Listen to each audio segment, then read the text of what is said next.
In the heart of Ouagadougou, where the Sahel's red dust mingled with the hum of a city awakening to its own potential, President Ibrahim Traoré stood at a crossroads of history, his quiet dignity a stark contrast to the opulence of global financial hubs. 10 years earlier, in 2022, he was a young military captain navigating Burkina Faso's volatile north, his resolve forged in the crucible of counter-terrorism operations and the stark realities of his people's struggles.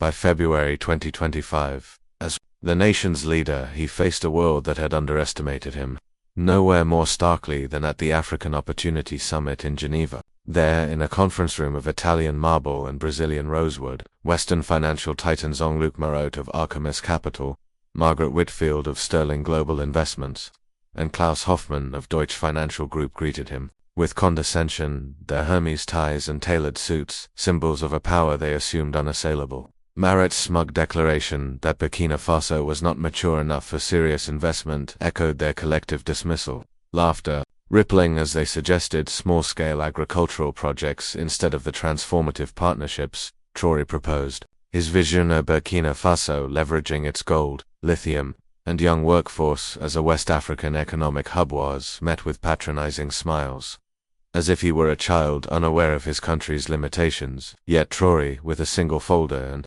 an unadorned traditional shirt, absorbed their scorn with a serene smile, his dark eyes cataloguing every smirk. His response, "Thank you for your honesty," and his calm exit left the room in stunned silence. The investors, unaware that 2,400 miles away, in Ouagadougou's modest presidential palace, Traoré had already secured a $2.3 billion investment package. Dr. Amara Okafor S. Sahel Innovation Network, alongside Nairobi fintech groups Accra Agricultural Cooperatives and Cape Town Solar Innovators, had committed to Operation Nyota, a plan for renewable energy, digital infrastructure, and manufacturing, all rooted in African expertise and equity sharing. As Traoré signed the agreements, gazing at Ouagadougou's burgeoning skyline, new schools, paved roads, and cranes signaling growth, he knew he was betting on his people's potential, not Western validation. The investors' laughter in Geneva would soon turn to desperation, as they realized they had misjudged a leader who saw Africa not as a charity case but as a home to be built.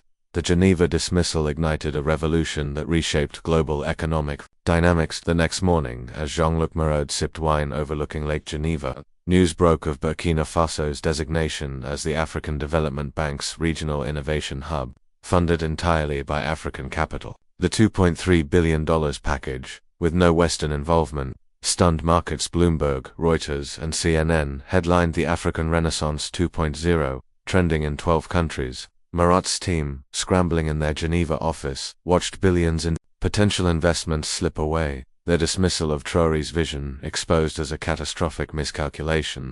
In Ouagadougou, Traoré met with Ethiopian engineers designing a Pan-African digital network, free of foreign control, while Marot's convoy waited in the sweltering parking lot, their unscheduled plea for a meeting rebuffed with polite firmness. The president is engaged with partners who believed in us before the headlines. Operation Nyota's rollout was swift. Unity Express railways connected rural towns, solar corridors lit villages, and mobile banking reached 78% of adults, surpassing some European nations. Local engineers, long relegated to junior roles, led projects with efficiency that silenced skeptics. Across Africa, Ghana, Nigeria, and Rwanda launched similar initiatives, inspired by Traoré's model of the psychological shift was seismic. Children in Ouagadougou's new schools, funded by nationalized gold and lithium, studied engineering, not just survival. Marot, realizing his firm's exclusion from Africa's rise, flew to Ouagadougou, only to face a city transformed modern markets, tech hubs, and a confident populace. The protocol officer's gentle dismissal, "We focus on partners who saw our potential early," underscored a new reality. Africa was no longer begging for scraps. By the 2026 World Economic Forum in Davos, Traoré's keynote on African sovereignty drew a packed auditorium. Marot relegated to the back, grappling with his obsolescence. The investors' arrogance had blinded them to a continent building its own solutions, leaving them scrambling to join a future they had dismissed.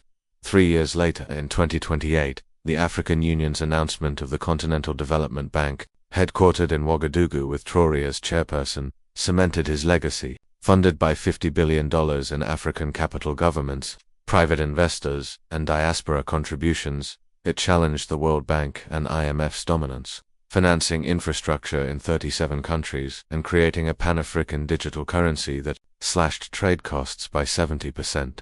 The bank's success, rooted in Traoré's vision of unity, empowered African nations to negotiate as equals, demanding technology transfer and profit sharing. When the 2032 global financial crisis crippled Western markets, Artemis Capital faced bankruptcy, its African investments abandoned after Geneva's missed salvation. In a twist of fate, the European Union requested a $200 billion loan from Traoré's bank to stabilize their banks. At a press conference, Traoré, now a global figure, outlined terms of mutual respect, transparency, shared prosperity, and sustainable projects. The loan stabilized Europe, but the conditions rewrote North-South relations, ending paternalism. Jean-Luc Marat, retired and reflective, watched from Geneva, writing Traoré a letter of regret. "You proved dignity and strength are complementary." Traoré's response, inviting him to Ouagadougou, emphasized growth over grudges. There, public correspondence sparked global discussions on leadership and redemption. Burkina Faso's transformation, gleaming tech hubs, world-class universities, and electric vehicles powered by local lithium reflected a continent-wide shift. Leaders like Ghana's Nana Akufo-Addo and Nigeria's tech innovators followed Traoré's blueprint, while children in new schools dreamed of building Africa's future. The bank funded sustainable lithium extraction, led by young engineers like Fatimata, whose childhood question about stolen gold had echoed in Traoré's mind, inspiring a revolution that proved Africa's wealth was its people's ingenuity. By 2035, when Traoré received the Nobel Peace Prize in Oslo, his story had transcended economics, becoming a parable of dignity. His acceptance speech, "Peace is justice, dignity, and mutual respect," resonated globally, with Jean-Luc Marat, now an advocate for ethical investing, in the audience. Their private meeting, where Marat acknowledged learning true strength from Traoré, closed a decade-long arc. The Traoré principle entered business school curricula, teaching that sustainable success lifts others up. In Ouagadougou, Fatimata, now a professor, told students how their president turned condescension into opportunity, building a nation where their lithium-powered global innovation.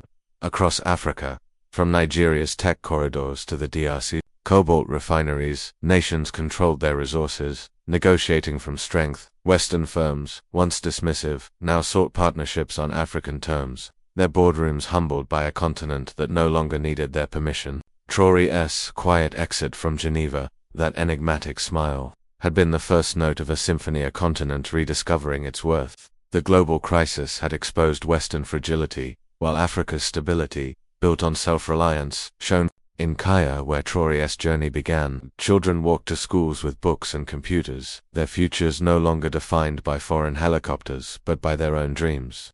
The investors who laughed in Geneva now studied Traoré's speeches, their irrelevance a lesson in hubris. Africa's rise, sparked by a leader who chose to build rather than beg, proved that true power lies not in wealth but in belief in a people's potential to shape their own destiny. A lesson written in Burkina Faso's gold, lithium, an unyielding spirit.